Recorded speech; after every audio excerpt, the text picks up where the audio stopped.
નમસ્કાર વિદ્યાર્થી મિત્રો, કેમ છો? ફરીથી આપ સર્વનું એક વખત વિદ્યાકુલ ગુજરાતી યુટ્યુબ ચેનલ પર સ્વાગત છે. ફટાફટ જેણે હજી લાઈક બટન પર ક્લિક નથી કર્યું એ લાઈક કરી દેશે. જેણે હજી વિડીયોને બીજા પોતાના મિત્રો સુધી શેર નથી કર્યો એ શેર કરી દેશે. અને જેણે આ ચેનલને સબસ્ક્રાઇબ નથી કરી એ સબસ્ક્રાઇબ કરી દેશે, કારણ કે ટૂંક સમયમાં અહીંયાથી એક એવી જાહેરાત થવા જવાની છે જે તમને ખાસ ઉપયોગી છે. તો વિદ્યાર્થી મિત્રો, વાત કરીએ સૌપ્રથમ તો સાચી માહિતીને આપણે શેર કરવાની છે.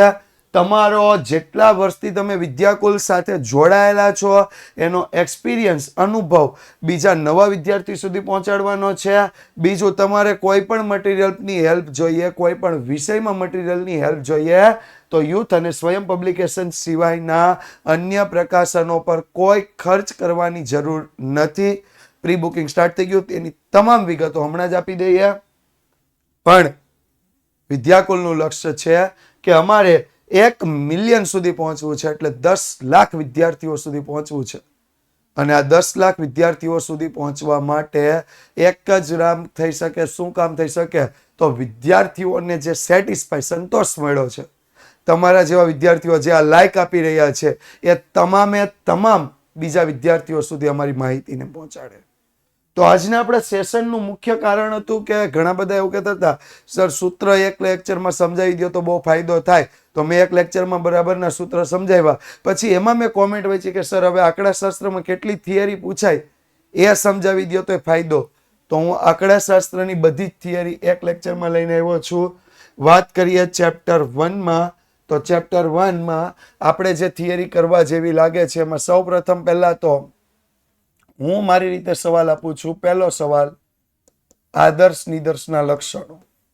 અગત્યનો સવાલ છે. આદર્શ પ્રશ્નાવલી. હું નિદર્શ 7મું ચેપ્ટર આવી ગયું. આદર્શ પ્રશ્નાવલીના લક્ષણો.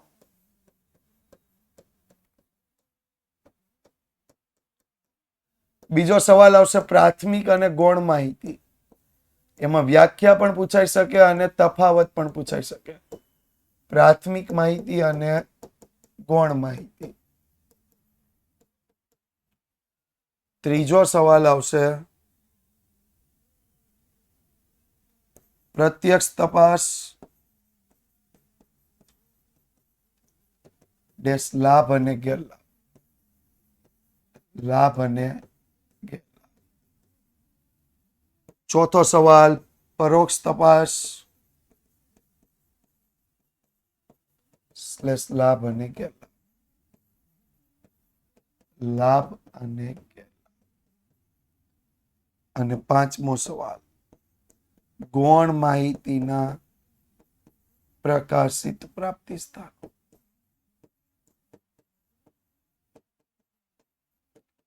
બાકી આંકડાશાસ્ત્રની વ્યાખ્યા, આંકડાશાસ્ત્રની ઉત્પત્તિ, ભારતમાં આંકડાશાસ્ત્રીય સંસ્થાની સ્થાપના, આવા ટૂંકા સવાલ 100% આ ચેપ્ટરમાંથી પૂછાઈ શકે છે.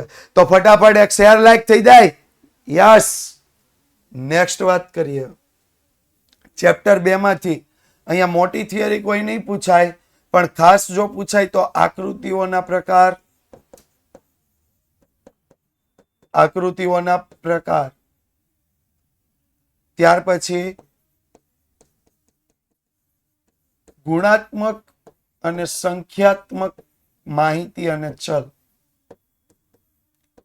ગુણાત્મક અને સંખ્યાત્મક માહિતી અને ચલ.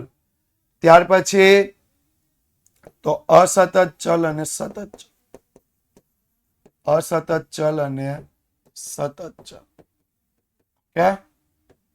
યસ. વિદ્યાર્થી મિત્રો, જે લોકો અમારી સાથે જોડાયેલા છે એમને બહુ સારી રીતે ખબર છે, પણ જે નથી જોડાયા એમના માટે ખાસ કે એક વિદ્યાકુલ એપ છે. પ્લે સ્ટોર પર જઈને તમે ડાઉનલોડ કરી શકશો. 5 સ્ટાર ફીચર્સ ધરાવતી એપ છે. બીજું, ગુજરાતમાં સૌથી વધુ ક્વોલિટી અને સર્વિસ આપતું આ પ્લેટફોર્મ છે, આ એપ છે, જેમાં live classes, recorded classes, lecture notes, PDF, ત્યાર પછી PPT, MCQ test, weekly exam, motivational seminar, paper solution, revision batch, DPP, doubt session અને પીવાયક્યુઝ. આ તમામે તમામ વસ્તુ તમને વિદ્યાકુલ એપ પર મળવાપાત્ર છે. બીજું, વિદ્યાકુલ એપ ડાઉનલોડ કર્યા બાદ તમે 9 થી 12 માં કોઈ પણ ધોરણમાં એડમિશન લેવું હોય, તમને ન સમજ પડે તો એક નાનો એવો કોલ કરવાનો છે 9924454400 પર. બીજી અગત્યની વાત, ધોરણ 9 અને 11 માં હર વખતે સૌથી વધુ જો માર્ક્સનું પૂછાતું હોય તો એ હતું આપણું પ્રથમ સામયિક પરીક્ષાની ભવિષ્યવાણી, દ્વિતીય સામયિક પરીક્ષાની ભવિષ્યવાણી, અને એના માટે થઈને જ લઈને આવ્યા છીએ વાર્ષિક પરીક્ષાની ભવિષ્યવાણી, તારીખ 2 એપ્રિલ થી 12 એપ્રિલ સુધી રાતે 9 વાગે. મધ્યવર્તી સ્થિતિના માપમાં સૌપ્રથમ તો મધ્યકની વ્યાખ્યા, આશાદિત સૂત્ર કોણે આપ્યું? એટલે આશાદિત સૂત્ર આપનાર, આશાદિત સૂત્ર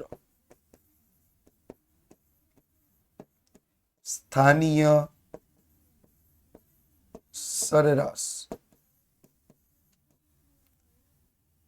આ 4-5 ટૂંકા સવાલ છે, વ્યાખ્યાઓ છે, જે તમારા માટે ખાસ અગત્યની છે. બરોબર, ખાસ અગત્યની છે એવું કહું છું. ખાસ અગત્યની છે મીન્સ તમારે એ કમ્પ્લીટ કરવી જ પડશે. અત્યારે જેટલા પણ વિદ્યાર્થીઓ જોડાયેલા છે એમાંથી ઘણા બધા ચેનલને હજી સબસ્ક્રાઇબ નથી કરી દો ને ભાઈ. ઘણા બધા હજી લાઈક પણ નથી કર્યું. લાઈક તો હો જાય. પ્રસારમાનની વાત કરીએ તો એક તો વિસ્તારની વ્યાખ્યા, ખાસ અગત્યની વિસ્તાર. ત્યાર પછી ચતુર્થક વિચલનની વ્યાખ્યા, ચતુર્થક વિચલનની વ્યાખ્યા, વિસ્તારની વ્યાખ્યા, ચતુર્થક વિચલનની વ્યાખ્યા. આવા પ્રશ્નોમાંથી તમને વ્યાખ્યાઓ વધારે પૂછાય. બરોબર. ત્યાર પછી છે પ્રમાણિત વિચલન. એનો સંપૂર્ણ ખ્યાલ શ્રેષ્ઠ માપ કહેવાય. કાર્લ પિયર્સને આપ્યો. વર્ગ કરતા વિચરણ મળે. અને બીજી અગત્યની બાબત કે જો તમારે બે માહિતીનું કમ્પેરિઝન કરવું હોય તો પ્રમાણિત વિચલન પરથી ચલનાંક મેળવવો પડે. Okay, yes. ત્યારબાદ નેક્સ્ટ અગત્યનો પ્રશ્ન એ પહેલા વિદ્યાકુલ, યુથ વિદ્યાકુલ ઓફિશિયલ અમારું ઇન્સ્ટાગ્રામ આઈડી, જેના પર જઈને તમે ફોલો કરી શકો છો. શોર્ટ વિડીયો જેવું ત્યાં તમને ચોક્કસથી પ્રોવાઈડ કરવામાં આવે છે, જે તમારી પરીક્ષામાં સૌથી વધારે ઉપયોગી થશે. 150K ફોલોવરનો અમારો ટાર્ગેટ છે. 116-17 સુધી અમે પહોંચી ગયા છીએ. બીજું, વોટ્સઅપ પર તમે લિંક કરી શકો, જોડાઈ શકો છો. કેમ? તો કે જે આવા લેક્ચરની માહિતી જેમ અત્યારે તમને શેર થયું અને તમને માહિતી મળી, એવી દરેક લેક્ચરની માહિતી તમને વોટ્સઅપ પર પ્રોવાઈડ કરવામાં આવશે. અને સૌથી અગત્યની વસ્તુ, યુથ સ્વયં બુક્સના પબ્લિકેશનના જે કાંઈ પણ પુસ્તકો છે, જે બેસ્ટ પ્રેક્ટિસ, સરળ ભાષા, નવી પરીક્ષા પદ્ધતિ અનુસાર અને લિમિટેડ સ્ટોકમાં ઉપલબ્ધ થઈ રહ્યા છે. રજિસ્ટ્રેશન માટેની લિંક આપેલી છે. આ વિડીયોના ડિસ્ક્રિપ્શનમાં તમને જે લિંક આપેલી છે એમાં જઈ રજિસ્ટ્રેશન કરી અને રાખજો. કારણ કે રજિસ્ટ્રેશન ફી છે, ફ્રી છે, ફી નથી. રજિસ્ટ્રેશન ફી નથી, રજિસ્ટ્રેશન ફ્રી છે. જો તમારે બુક ખરીદવી હશે તો તમને અહીંથી કોલ કરવામાં આવશે. જો તમે આ પાડશો તો જ તમારે પેમેન્ટ કરવાનું છે. Okay, yes. ત્યાર પછી આગળ વાત કરીએ તો આવૃત્તિ વિતરણની વિષમતા. તો વિષમતા ની વ્યાખ્યા, સંમિતતાની વ્યાખ્યા અને લક્ષણો, સંમિતતાની વ્યાખ્યા અને લક્ષણો. ત્યાર પછી વિષમતાના પ્રકારો,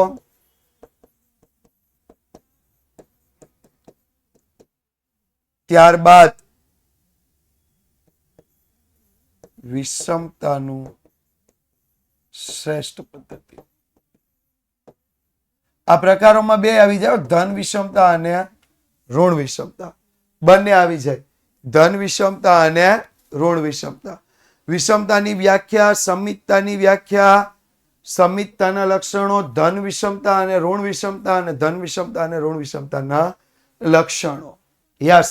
નેક્સ્ટ આપણો ટોપિક છે ક્રમચય, સંચય અને દ્વિપદી વિસ્તરણ. એમાં ક્રમચય એટલે શું?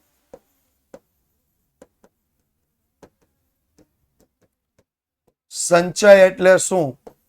આ બે અગત્યના પ્રશ્નો એનાથી ઓછો અગત્યનો પણ યાદ રાખવા જેવો દ્વિપદી વિસ્તરણના ગુણધર્મો.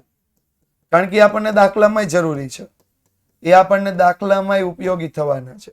એટલે દ્વિપદી વિસ્તરણના ગુણધર્મો તમારે યાદ રાખવાના. હવે તમને એક પ્રશ્ન થશે કે સર તમે લેક્ચર ચાલુ કર્યું ત્યારે કીધું તું ક્યાંક તમે જાહેરાત કરશો.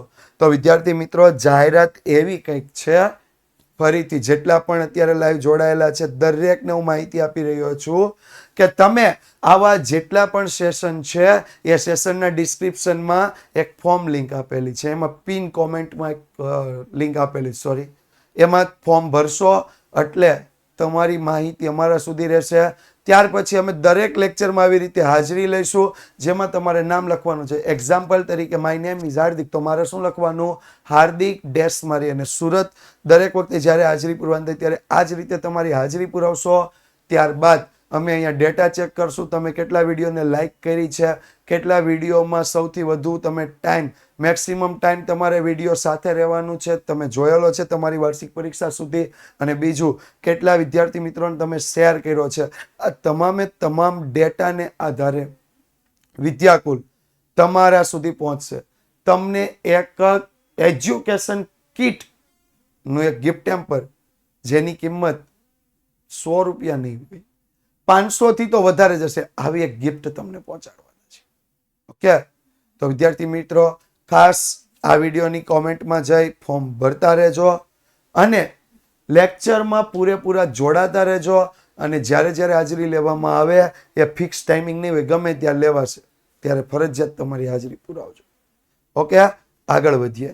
અને આગળ વધીએ એ પહેલા ખાસ તો મારે કહેવાનું છે કે યુથ એજ્યુકેશન પેપર જનરેશન અને યુથ સ્ટુડન્ટ આ બે એપ્લિકેશન છે, જેમાં યુથ પેપર જનરેશનમાં ટીચર્સ આખા વર્ષ દરમિયાન પેપર બનાવી અને તમને પ્રેક્ટિસ માટે આપી શકે, એનો સમયનો બચત થાય છે, વધુમાં વધુ પ્રેક્ટિસ કરાવી શકે છે, આન્સર સાથે એરરલેસ પેપર્સ બને છે, વધુ પ્રેક્ટિસ કરી શકે કારણ કે ફટાફટ પેપર નીકળે છે, મટીરિયલ અને વર્કશીટ પણ બનાવી શકાય આસાનીથી. જે કામ હું એક દિવસમાં કરતો તે 10 મિનિટમાં થાય. બીજી તો વિદ્યાર્થીઓને એમ થાય અમારા માટે શું, તો આ યુથ વિદ્યાકુલની જે યુથ સ્ટુડન્ટ જે આ એપ્લિકેશન છે, જેના લર્નિંગ સેક્શનમાં જઈ તમે દરેકે દરેક જે સવાલ છે, જે રીડિંગ છે, રીડિંગ કરી શકો છો. આઈએમપી જે પ્રશ્નો છે એનું પૂરેપૂરું સોલ્યુશન મળશે. બીજું તમામે તમામ પ્રશ્નોનું સોલ્યુશન મળશે. અને સૌથી અગત્યની બાબત, વિદ્યાર્થી જેટલા વર્ષ આ સ્ટુડન્ટ એપ્લિકેશનમાંથી ભણશે એને ફ્રી આપવામાં આવશે. એના પર એક પણ રૂપિયો ચાર્જ કરવામાં આવશે નહીં. તો આજે જ ડાઉનલોડ કરો. નો સમજ પડે તો યુથનો હેલ્પલાઇન નંબર છે, એમાં કોલ ચોક્કસથી કરી શકો છો. ત્યાર પછી આગળ વાત કરીએ તો પ્રકરણ 7 નિદર્શન પદ્ધતિઓમાં ખાસ તો નિદર્શન એટલે શું?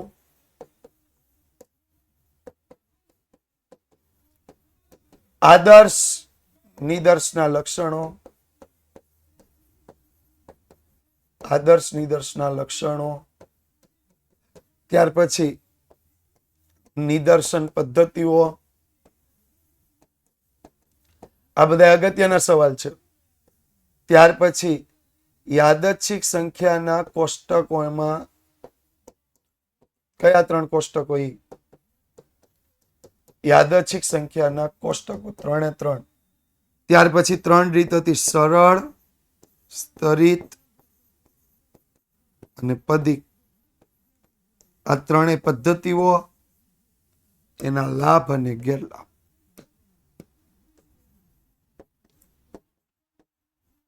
પદ્ધતિઓ,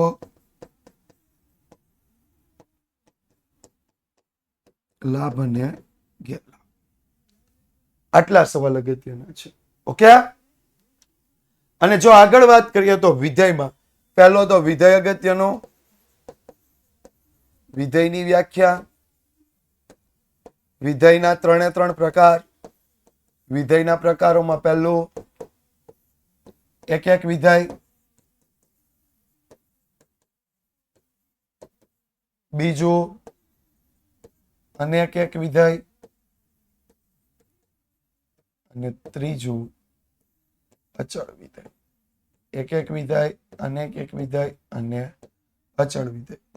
અને અગત્યનો સવાલ વાસ્તવિક વિધેય. કે આટલી થિયરી વ્યાખ્યાઓ તમારે 11 માની પરીક્ષા શરૂ થાય અને પરીક્ષા આપવા જાઓ એ પહેલા કમ્પ્લીટ કરીને જવાની છે. તો વિદ્યાર્થી મિત્રો, 9મા ચેપ્ટરમાં કોઈ થિયરી એવી અગત્ય નથી, એમાં સૂત્ર અગત્યના, દાખલા અગત્યના છે. તો ફરીથી મળશું આ જ ચેનલ પર. ત્યાં સુધી આ ચેનલ સાથે જોડાયેલા રહેજો, સબસ્ક્રાઇબ કરી રાખજો. Thank you so much.